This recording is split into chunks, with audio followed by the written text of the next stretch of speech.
Selamat datang di cerita horor, tempat cerita-cerita seram hidup kembali. Di balik kabut tebal, tersembunyi sebuah desa yang tak tercatat di peta. Dusun Kurungan Nyawa. Konon, siapapun yang berani masuk tak pernah kembali dengan cerita yang sama. Di sana, rumah-rumah tua berdiri membisu, menyimpan rahasia kelam dan jeritan yang tak pernah berhenti. Selamat datang di tempat tinggal yang menakutkan. Dusun Kurungan Nyawa adalah sebuah desa terpencil yang namanya saja sudah membuat bulu kuduk siapapun berdiri. Terletak jauh di pedalaman, dusun itu dikelilingi hutan bambu lebat, jalan tanah berliku, dan kabut yang hampir selalu menggantung setiap sore menjelang malam. Di tengah dusun ada sebuah rumah tua yang telah lama ditinggalkan. Orang-orang menyebutnya rumah kurungan. Konon, siapa saja yang berani masuk ke sana tak pernah kembali dengan waras.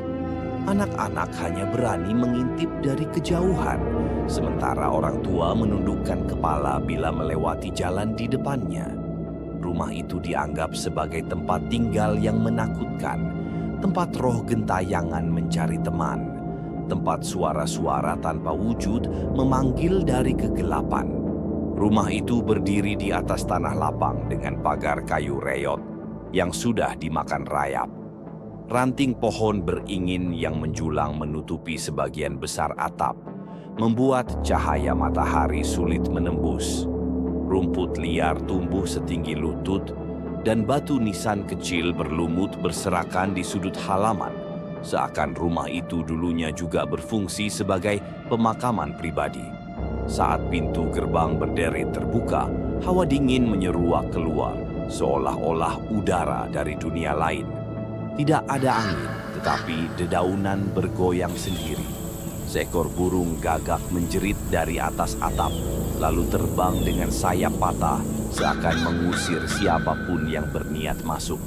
Bahkan sebelum kaki melangkah ke teras, bisikan samar terdengar. Tidak jelas bahasa apa yang digunakan, tapi cukup untuk membuat jantung siapapun berdegup kencang. Pintu utama rumah itu terbuat dari kayu jati, besar dan berat, dihiasi ukiran bunga yang sudah retak. Gagang pintunya dingin, seperti besi yang baru saja dicelupkan ke dalam es. Saat disentuh, terdengar suara klik samar, lalu pintu terbuka perlahan dengan bunyi berderit panjang yang menusuk telinga. Begitu masuk, bau lembab dan busuk langsung menusuk hidung. Udara di dalam terasa lebih pekat, lebih berat, seolah-olah tidak pernah berganti selama puluhan tahun. Lantai kayu berdebu, retak di sana-sini, dan setiap langkah menghasilkan bunyi renyah yang menggaung ke seluruh ruangan. Ruang tamu adalah ruangan pertama yang terlihat. Sofa tua berbalut kain belel tersusun melingkar menghadap perapian batu yang sudah lama padam. Di dinding tergantung potret keluarga dengan wajah-wajah buram. Mata mereka tampak mengikuti setiap gerakan, meski debu tebal menutupi bingkai. Lampu gantung di langit-langit bergoyang sendiri. Tali lampu berdecit, seakan ada tangan tak terlihat yang mendorongnya.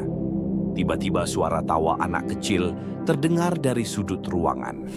Namun saat menoleh, hanya ada kursi goyang kosong yang bergerak maju mundur. Ruang tamu ini seolah menjadi tempat roh berkumpul, menyambut siapapun yang datang dengan tatapan tak terlihat. Dari ruang tamu ada pintu menuju ruang makan. Meja panjang terbuat dari kayu jati masih berdiri kokoh di tengah ruangan, dengan kursi-kursi besar yang tertata rapi. Namun di atas meja ada piring-piring porselen pecah, gelas berlumuran noda merah kecoklatan seperti bekas darah yang mengering. Di sudut meja ada sebuah lilin yang menyala sendiri. Api kecil itu bergoyang pelan, padahal tidak ada angin. Tiba-tiba kursi-kursi bergeser sedikit demi sedikit, menimbulkan bunyi screech yang panjang, seolah kursi itu digeser oleh tangan tak terlihat untuk mempersilahkan tamu duduk. Dan ketika pandangan diarahkan ke cermin besar di dinding, bayangan meja itu berbeda. Di cermin, meja penuh dengan makanan, daging mentah, buah berulat, dan gelas penuh cairan merah kental. Di kursi, sosok-sosok samar duduk dengan wajah pucat dan mata kosong, menatap lurus ke depan. Dapur rumah itu lebih menyeramkan lagi. Panci dan wajan bergelantungan, berkarat, dan berdebu. Namun yang paling mengerikan adalah kulkas tua di pojok ruangan. Bunyi bus samar terdengar dari dalamnya, meski jelas kulkas itu sudah tidak terhubung listrik bertahun-tahun. Ketika pintu kulkas dibuka, bau busuk yang sangat tajam langsung menyeruak. Di dalam, ada potongan daging yang sudah menghitam, bercampur dengan cairan merah yang menetes ke lantai. Namun, anehnya, daging itu masih segar di beberapa bagian, seolah-olah baru saja dipotong. Laci dapur terbuka sendiri, menampakkan pisau-pisau berkarat. Dan di papan kayu bekas talenan, ada bekas potongan tangan yang masih menempel, jari-jarinya kaku, seakan terpotong hidup-hidup. Ada 3 kamar tidur di rumah itu. Kamar pertama berisi ranjang besi dengan kasur tipis berlumut. Sprei putihnya bernoda coklat pekat. Saat ranjang disentuh, terdengar bisikan samar di dekat telinga, seolah ada seseorang yang berbaring di samping. Suaranya berulang-ulang memanggil nama asing. Sari, Sari, pulanglah. Kamar kedua penuh dengan boneka. Puluhan boneka lusuh berjejer di rak dan lantai. Mata kaca mereka memantulkan cahaya lilin dengan seram. Salah satu boneka tiba-tiba jatuh dan kepalanya berputar sendiri, menatap lurus ke arah pintu. Lalu, serempak semua boneka itu mengeluarkan suara ketawa kecil, kering dan serempak. Kamar ketiga lebih sunyi, tapi justru lebih menakutkan. Cermin besar berdiri di depan ranjang. Saat menatap cermin itu, pantulan yang muncul bukan diri sendiri, melainkan sosok perempuan berambut panjang menutupi wajah, duduk di atas ranjang sambil menunduk. Tapi ketika menoleh ke ranjang asli, kosong. Lorong di lantai 2 rumah itu panjang dan sempit. Cat dindingnya terkelupas, menyisakan lapisan hitam berjamur. Di lorong itu, suara langkah kaki terdengar mengikuti dari belakang, meski ketika menoleh tidak ada siapapun. Lampu bohlam tua di langit-langit berkedip-kedip, memancarkan cahaya kuning pucat yang hanya bertahan beberapa detik sebelum mati lagi. Di ujung lorong ada jendela kecil. Dari balik kaca jendela, tampak bayangan seseorang berdiri di halaman, menatap lurus ke arah rumah. Namun begitu jendela dibuka, halaman kosong. Hanya kabut tebal yang bergulung. Tangga menuju loteng berderit keras setiap kali diinjak. Begitu sampai, loteng itu dipenuhi debu, sarang laba-laba, dan bau bangkai. Ada peti kayu besar di tengah ruangan. Peti itu terkunci dengan rantai berkarat, tapi dari dalam terdengar suara gedoran dan jeritan teredam. Seperti ada seseorang yang berusaha keluar. Atap loteng bocor, dan dari celah-celahnya menetes cairan merah yang kental, menetes ke lantai membentuk genangan. Saat melihat lebih dekat, itu bukan air hujan, melainkan darah segar. Jeritan dari dalam peti makin keras, diiringi suara tangisan anak kecil yang meminta tolong. Namun rantai tidak bisa dibuka. Peti itu tetap terkunci rapat, seakan mengurung sesuatu yang tidak boleh pernah dilepaskan. Pintu ke ruang bawah tanah tersembunyi di balik lemari di ruang makan. Tangga curam menurun ke dalam kegelapan pekat. Begitu turun, hawa dingin menusuk tulang. Dinding bata basah dan bau amis bercampur tanah memenuhi udara. Ruang bawah tanah itu luas, seperti ruang penyimpanan. Ada meja panjang penuh dengan alat-alat penyiksaan, borgol, cambuk, gergaji, dan botol kaca berisi cairan aneh.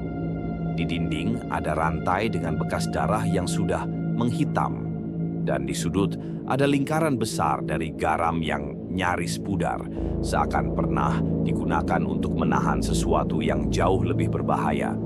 Di tengah ruangan ada kursi kayu dengan ikatan tali. Di kursi itu samar terlihat sosok manusia duduk dengan kepala tertunduk. Begitu didekati, kepala itu terangkat, mata kosong, mulut terbuka, dan jeritan panjang keluar tanpa suara. Lalu tubuh itu hancur menjadi abu, menghilang begitu saja. Namun suara napas berat tetap terdengar di kegelapan, seolah-olah sesuatu yang lebih besar, lebih tua, masih bersembunyi di balik bayangan. Setiap ruangan rumah itu seolah menyimpan jiwa yang berbeda, jeritan masa lalu yang terjebak di dalam. Dari ruang tamu yang penuh bayangan, ruang makan yang tak pernah kosong, hingga ruang bawah tanah yang menjadi jantung kegelapan, semuanya bersatu dalam satu tujuan, menahan siapapun yang masuk agar tidak pernah keluar. Dari balik jendela terlihat dusun kurungan nyawa sudah diselimuti kabut hitam.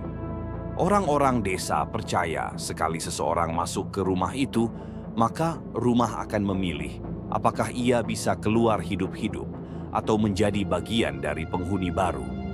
Dan di dalam rumah itu, pintu yang tadinya terbuka perlahan menutup sendiri dengan bunyi duk keras. Gelap total merayap dari bawah, menelan satu persatu cahaya yang tersisa. Rumah itu sekali lagi mendapatkan tamunya. Itulah kisah menyeramkan malam ini. Apakah kamu masih berani mendengar cerita berikutnya? Jangan lupa untuk like, komen, subscribe, dan share, supaya bisikan gelap ini tak hanya berhenti di telingamu, tapi juga sampai ke mereka yang lain.